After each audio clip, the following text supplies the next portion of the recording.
Buenos días al aula de quinto año secundaria. Nuevamente, a través de este medio virtual, vamos a iniciar lo que sería, ¿no?, nuestra sexta semana de trabajo o clases del curso de geografía. Justamente, el día de hoy vamos a tratar de la primera estructura de la Tierra. Y esta justamente sería la geósfera, ¿correcto? Vamos a pasar a la primera proyección. Fíjense, concepto. ¿A qué se le llama geósfera? ¿No? Geósfera se le hace llamar aquella estructura que se encuentra en estado básicamente sólido. ¿No? Como podemos ver a la mano derecha en la imagen, vemos cómo se compone nuestro planeta en una diversa estructura, ¿no? Justamente esa vendría a ser la geósfera. ¿Cuántas capas elementales tiene la geósfera? Tiene tres, de las cuales ya vamos a hablar en breves momentos. ¿No? Entonces, nuestro planeta es una estructura compleja, ¿correcto? Entonces, que tiene un punto central, ¿no?, que se llama el núcleo, que de ahí deriva la energía de nuestro planeta, ¿correcto? Entonces, esta estructura llamada la geósfera, forma parte de todo el cuerpo de nuestro planeta, el 75% de su, ¿no?, composición o estructura, ¿correcto? 75%. ¿Mm?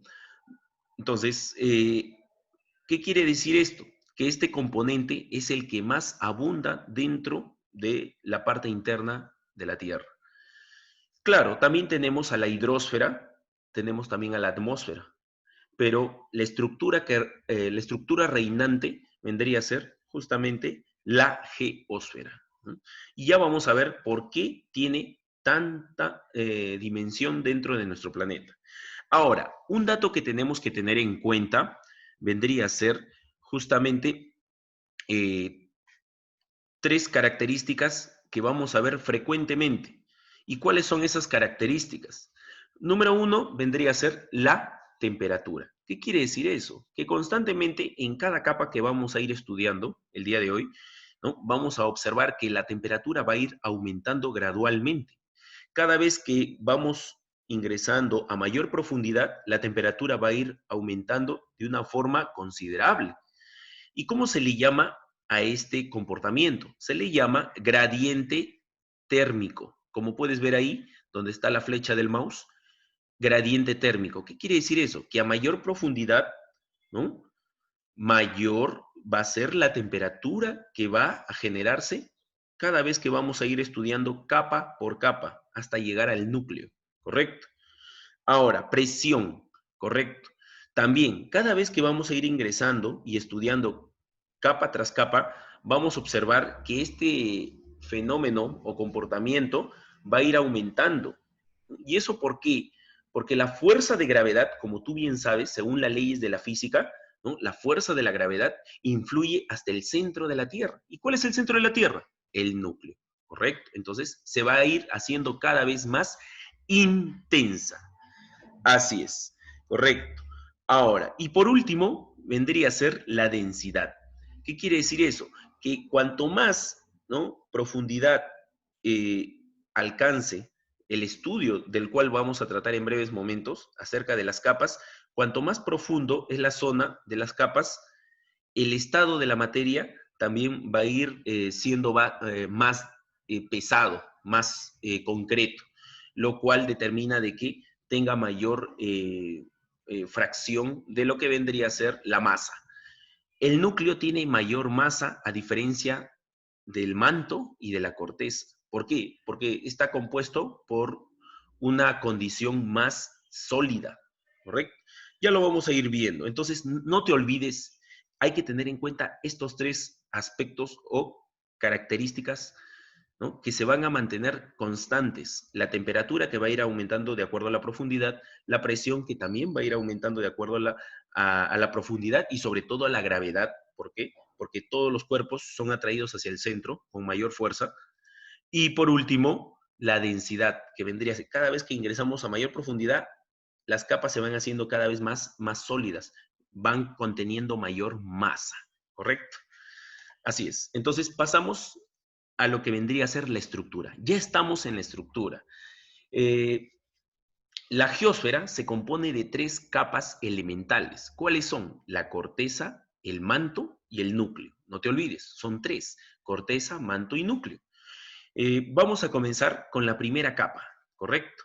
La primera capa vendría a ser la corteza, o también se le llama litósfera. ¿Por qué? El término lito viene de piedra o de roca, claro, porque es en esta zona donde se encuentra este componente mineral, ¿no? Donde más se halla, donde más se puede encontrar, ¿no? Entonces, litósfera, corteza o litósfera. ¿Qué significa litósfera?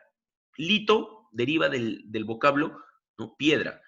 Esfera, capa, capa de piedra, ¿correcto? Porque toda esta primera zona abunda este componente elemental, que vendría a ser las rocas, y de diferentes tipos. Ya lo vamos a tratar en breves momentos. También se le llama exósfera. ¿Por qué, profesor, exósfera? Porque es la capa más externa, pues. Es la capa que tiene más contacto con ¿quién? Con el ser humano, claro. Por eso se le dice exósfera. Exos, que viene de afuera, ¿no? El término fuera, externo. Capa, capa externa, ¿correcto? Entonces, el volumen, fíjense, el volumen que tiene toda esta primera capa llamada la corteza es del 2%. O sea, es la capa más estrecha, es la capa más delgadita de las 3, la corteza. Solamente el 2%, nada más. Ahora, entonces, y si ese 2% lo vemos reflejado en kilómetros, ¿cuánto sería, no? El espesor de la corteza.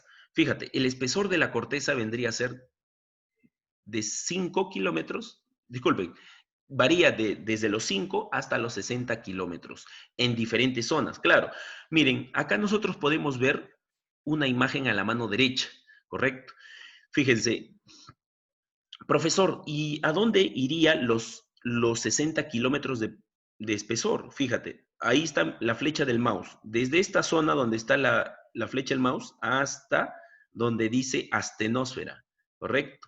Desde donde dice la corteza continental, donde está la flechita del mouse, hasta donde dice la astenósfera, toda esa zona vendría a ser 60 kilómetros de profundidad.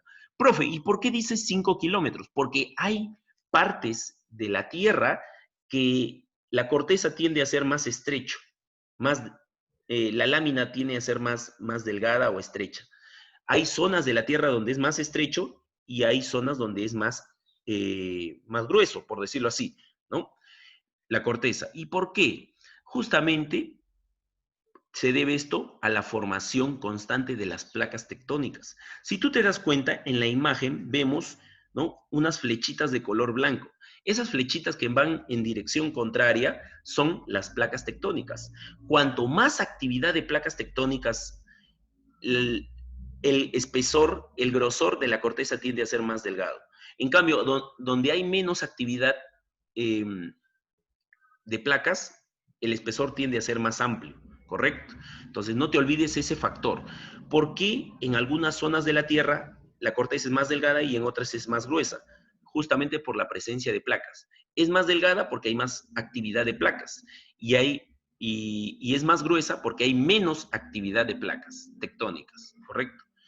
¿Qué son las placas tectónicas, profe? Las placas tectónicas vendrían a ser justamente aquellos fenómenos internos de la Tierra que generan lo que nosotros conocemos como la formación de las montañas. Claro, cuando dos placas se encuentran, estas friccionan y al friccionar se levanta la superficie formando las montañas, las elevaciones.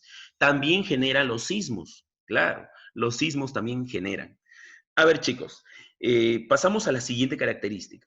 La corteza está conformado, ahí hay un error de tipeo, las disculpas del caso, ahí dice confirmado, no, conformado, conformado por elementos químicos. Mira, ¿cuál es el elemento químico más dominante de la geósfera? Es el oxígeno, con un 46%, ¿m? Ya casi un 47%. Y así tenemos al aluminio, al calcio, al potasio, al silicio, al hierro, sodio y magnesio. Gran parte de estos elementos químicos, escúchalo bien, ¿ah? Escúchalo bien, gran parte de estos elementos químicos son pesados. Por eso, a eso se debe que nuestro planeta es el más denso, es el más pesado, es entre todos los planetas que se encuentran en el sistema planetario. ¿Por qué? Porque tienen elementos químicos muy rígidos. Entonces, no te olvides de ese dato, por favor. Gracias. Listo. Pasamos a la siguiente característica. Fíjate, la corteza está compuesta, todavía seguimos en la corteza, chicos. La corteza está compuesta por dos capas. Sí, la corteza se divide en el cial y en el cima. Como podemos ver en la imagen de la mano derecha, ¿no? Hay dos círculos de diferentes colores. Uno, el cial, y el otro, el cima. ¿Y qué significa cada uno de ellos? Ya vamos a estudiarlo. A ver, comenzamos por el cial. El cial, el término cial deriva de dos palabras. La S y la I, que significa sílice, y la A y la L, que significa aluminio. Son las iniciales, ¿no?, de los elementos químicos que abundan en esta zona, sílice y aluminio. Por eso se llama cial, ¿correcto? Ahora, ¿qué zona forma parte del cial? Si te das cuenta, dentro del círculo rojo forma parte de la zona de las montañas, ¿no? De toda la región de las montañas, de la parte del continente, ¿correcto? Entonces, el cial tiene una roca dominante. En esta zona, en las montañas, en la parte alta de las montañas, existe una roca que más abunda. Justamente vendría a ser el granito. El granito es esa roca tremenda que forma parte de la estructura montañosa y de todas las elevaciones, ¿correcto? Son grandes rocas que solamente se encuentran en la parte alta de estas montañas, nevados, o quizás en este caso vendrían a ser estribaciones andinas, o también conocido como los cerros, ¿correcto? Ahora, la temperatura máxima que puede alcanzar esta zona, toda esta zona vendría a ser los 43 grados, claro. Es una temperatura promedio. ¿Por qué digo promedio? ¿Por qué? Porque esta temperatura es adaptable para los seres vivos. Tú te das cuenta que en toda esta zona llamada el cial viven las especies, tanto como seres microscópicos, como las plantas, como los animales y sobre todo como el ser humano. Entonces, no puede superar la temperatura de los 43 grados, ¿no? Es una zona apta para la vida, ¿correcto? En toda la zona del continente o zona montañosa. Ahí dice, ¿no? Zona continental, dice, dentro del círculo rojo, ¿correcto? Ahora, toda esta zona que vemos, llamada el cial, forma parte del fondo de los ríos. Claro, por la zona del continente se desplazan los ríos, y no solamente hay ríos, aparte de montañas, ríos, también tenemos los lagos. Una diversidad de paisajes encontramos en la zona llamada cial, ¿correcto? La densidad de esta zona vendría a ser de 2.7 gramos por centímetro cúbico. ¿Qué quiere decir eso? Que el espesor, que la masa, ¿no?, el peso que tiene esta zona llamada el cial, ¿no?, tiene este porcentaje, que es mínimo, ¿correcto? Y cada vez que ingresemos a mayor profundidad, la densidad va a ir aumentando relativamente. ¿Por qué? Por la gravedad, por el efecto de la gravedad. Tú bien sabes que la gravedad es justamente aquella fuerza que atrae hacia el centro. Y ya vamos a llegar al centro, que vendría a ser el núcleo. Ahora, pasamos a la otra capa de la corteza. ¿Cómo se llama? Cima. ¿Y por qué se llamará cima, profe? Porque las iniciales SI significan sílice y la MA significa magnesio. De ahí justamente deriva el nombre, cima. ¿Y dónde encontramos la cima, profe? En la imagen, en el círculo de color verde, ahí tenemos la zona de la cima. La roca predominante vendría a ser el basalto. ¿Dónde encontramos estas rocas? Estas rocas encontramos debajo de la superficie del océano, de los océanos en general. Son rocas que están, ¿no?, en una dimensión profunda, ¿correcto? En la parte baja. Estamos hablando de metros, de varios miles de metros bajo el nivel del mar, ¿correcto? Ahora, la densidad, acá la presión va aumentando. Miren, la densidad, el espesor, la composición es de 2.9 gramos por centímetro cúbico. ¿Qué quiere decir? Que acá ya el espesor, ¿no?, el compuesto de toda esta corteza ya va a ir aumentando relativamente. Ahora, esta zona de la cima forma parte de la base de los océanos. Acá hay un error también, disculpen. Yo lo voy a corregir al momento de enviar. Las disculpas del caso. Dice acá, forma parte de la base de los océanos. No sería continentes, océanos. Porque los continentes es el cial y la cima es la base de los océanos. Acá tenemos la imagen a la mano derecha, donde está la flecha del mouse, ¿no? Si te das cuenta, la cima está debajo del océano, ¿correcto? Ahora, hay que tener en cuenta, antes de pasar a la siguiente capa, que es el manto, hay que tener en cuenta algo muy importante, chicos. Fíjense, acá en la parte baja hay una imagen pequeñita. Si te das cuenta, donde está la flecha del mouse, hay una imagen pequeñita.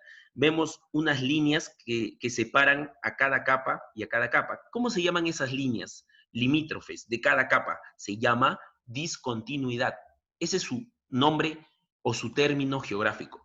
¿Qué es una discontinuidad? Es aquella frontera que da paso a la siguiente capa de la geósfera, ¿correcto? Eso vendría a ser discontinuidad. Si quieres, apuntas, ¿no? Para tenerlo en cuenta. ¿Qué es la discontinuidad? Es aquella, ¿no? Aquella frontera que da paso a la otra capa de la geósfera. Ahora, miren, todavía seguimos en la imagen de la parte superior, el cial y el cima, ¿correcto? Miren, entre el cial y el cima hay una línea que divide, ¿no?, a estas dos zonas de la corteza. Se llama la discontinuidad de Conrad. Es un término, ¿no? Conrad, porque justamente fue el geólogo James Conrad quien determinó la división del cial y el cima. Discontinuidad de Conrad. Ahora, una vez que terminamos de estudiar la corteza, también aparece otra discontinuidad. Fíjense en el dibujito de la parte inferior, donde está el mouse. Ahí también hay otra discontinuidad.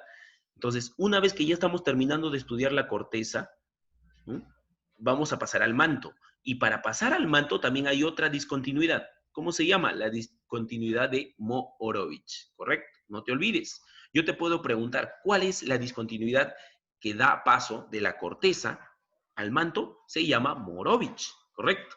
Puede venir en el examen, ¿no? ¿O cuál es la discontinuidad que separa al cial y al cima? La discontinuidad de Conrad. Ahí está bien claro, ¿ya?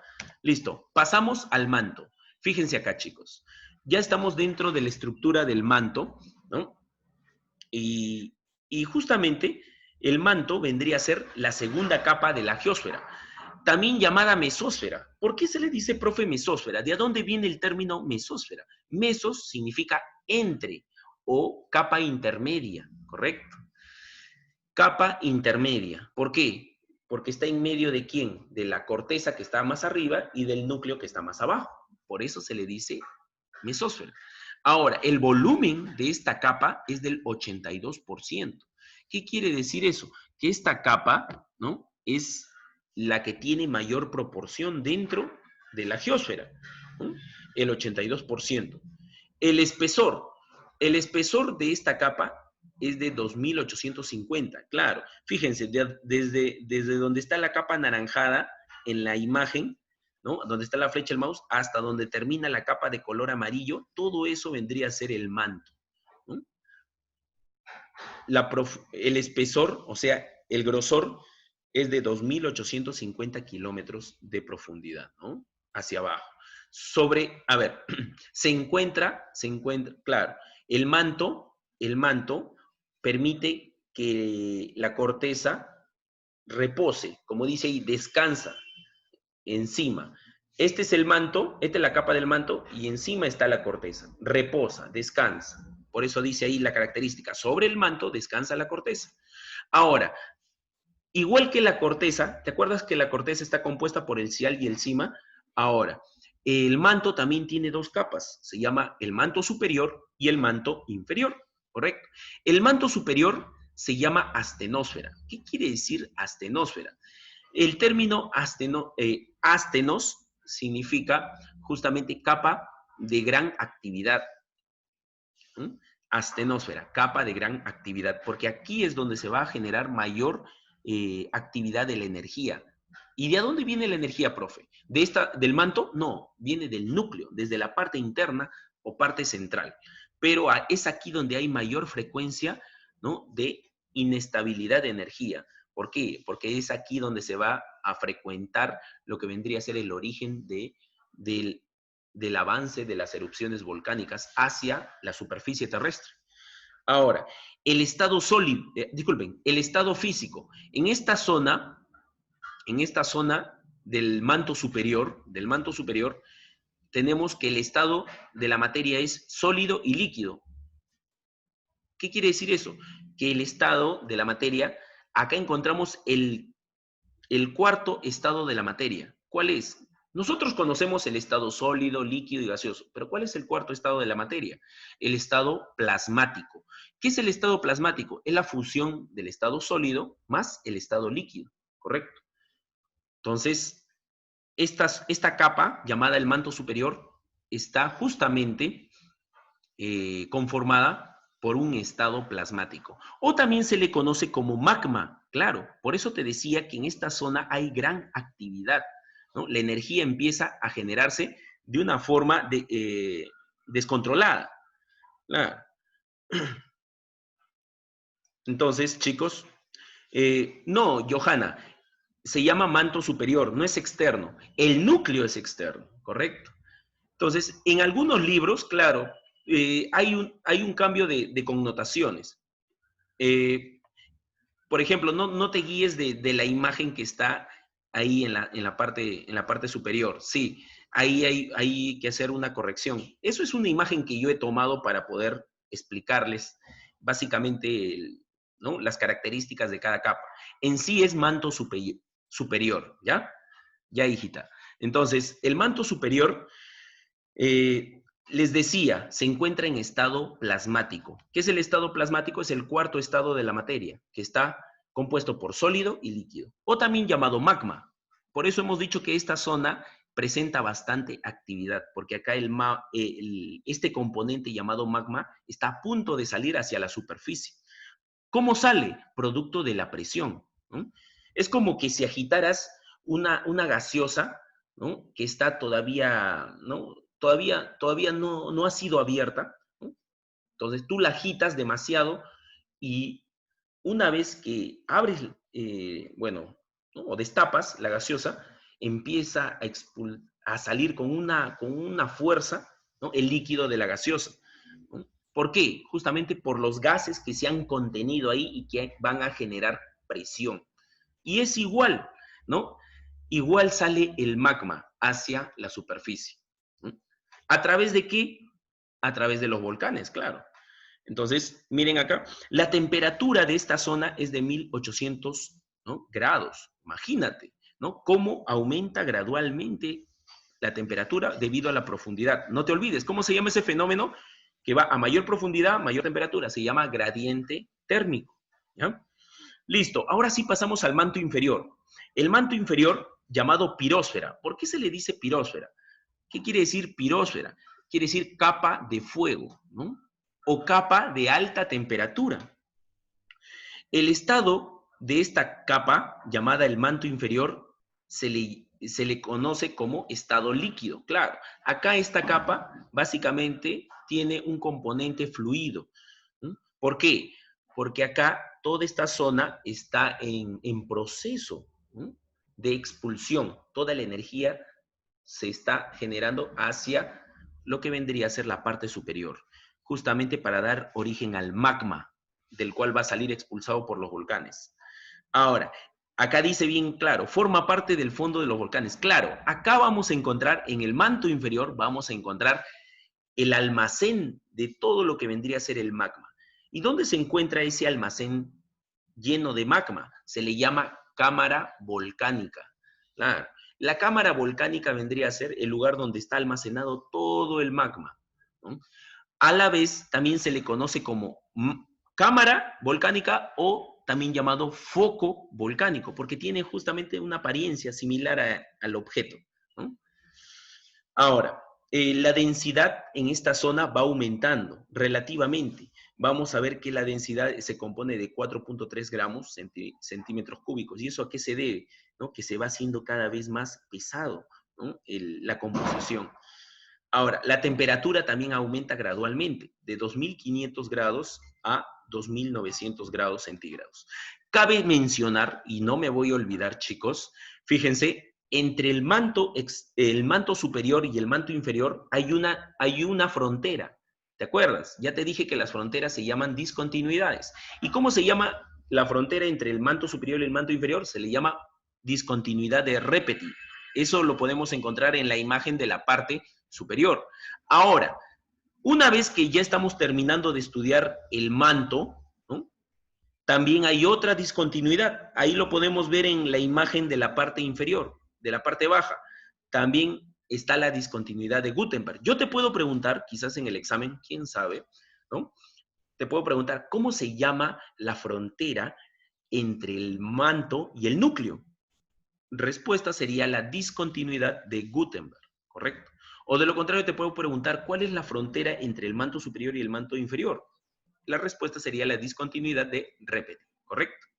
No te olvides de las discontinuidades. Ya, y por último llegamos al núcleo. Ya estamos en el núcleo, chicos. Justamente el núcleo vendría a ser, ¿no?, la tercera capa elemental de la geósfera, el núcleo. El volumen es del 16%. ¿Qué quiere decir esto? Que es la segunda capa más de mayor proporción, ¿no? La primera, la que más abunda es el manto, de ahí sigue el núcleo y por último la corteza. La corteza es bien chiquita, es bien estrecha. Ahora, el espesor del núcleo es de 3.470 kilómetros. Claro, es extenso, ¿no? Tiene una longitud bien considerable. Ahora, también el núcleo puede ser llamado endósfera. ¿Qué quiere decir endósfera? Es la capa más interna, ¿no? Capa interna. También se le dice barísfera. ¿Por qué? Porque es una capa esférica, ¿no? Es una capa redonda. Si te das cuenta, tiene la forma de un huevito. Ahora, y también se le dice nife. ¿Por qué se le dice nife, profe? Si tú te das cuenta, las iniciales de los elementos químicos en tu tabla periódica, la N y la I, ¿qué significa? Níquel. Y la F y la E significa hierro.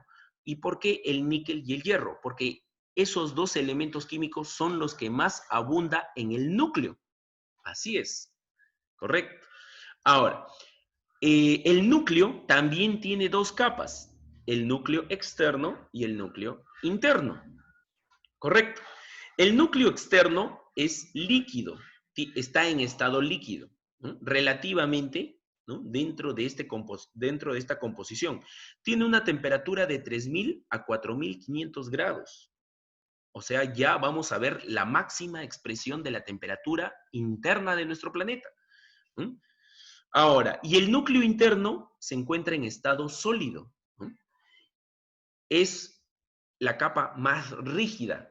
Por eso se le dice al núcleo que es la capa más densa, que tiene mayor composición sólida. ¿Por qué? Porque el núcleo más interno se encuentra en estado sólido. Ahora, la temperatura acá llega a alcanzar, ¿no?, cifras extremas, hasta los 6.000 grados centígrados. Estoy hablando de una cifra extrema, porque puede disminuir, puede ser mínima hasta los 4.500 o 4.800, pero la máxima, ¿no?, es 6.000 grados centígrados. Ahora, también acá vamos a mencionar la discontinuidad. Mira, acá también tenemos una frontera, la frontera entre el núcleo externo y el núcleo interno. ¿Cuál vendría a ser? Justamente la discontinuidad de Weich-Lehmann, como podemos ver en la imagen de la parte inferior, en la parte baja. También ahí hay una frontera, ¿no? ¿Cuál es la frontera entre el núcleo externo y el núcleo interno? La discontinuidad de Weich-Lehmann. No te olvides. Entonces, esos son los datos muy relevantes de cada una de estas tres capas que hemos estudiado el día de hoy, ¿correcto? Espero que haya sido comprensible la sesión del día de hoy de la clase. Me olvidaba, chicos. Claro, sí, Johanna, es muy intensa la temperatura, ¿no? Se puede comparar relativamente con la estructura del Sol, sí, así es cierto. Pero el Sol tiene mayor frecuencia de energía, porque es una estrella. Recuerda muy bien, el Sol es una estrella. En cambio, el planeta es un cuerpo celeste que almacena menos energía. En cambio, una estrella como el Sol almacena más energía. ¿Por qué? Porque la puede crear, la puede producir. Listo. Ahora, Les decía, chicos, me olvidé cuando hablamos de la corteza ha sido prácticamente dominada por el hombre. ¿Se acuerdan que tenía un espesor de 60 kilómetros? Ya, de esos 60 kilómetros el hombre ha podido ingresar a una profundidad de 3 kilómetros, nada más. Sí, estamos hablando de 3.000 metros de profundidad, ¿no? Aproximadamente. Entonces, ¿y dónde se ha podido desarrollar ese control a través de la actividad del ser humano? En un yacimiento minero, ¿no? Ubicado en Moscú, ¿no? ¿Capital de qué país? De Rusia, ¿correcto? Entonces, eso como dato, ¿no? No te olvides que el hombre, a través de la actividad de la minería, ha podido ingresar a una profundidad máxima de 3 kilómetros. De los 60 kilómetros que tiene la corteza, 3 kilómetros han sido prácticamente explorados por el hombre a través de la actividad de la minería, ¿correcto? Entonces, chicos, así culminamos la sesión del día de hoy, ¿no?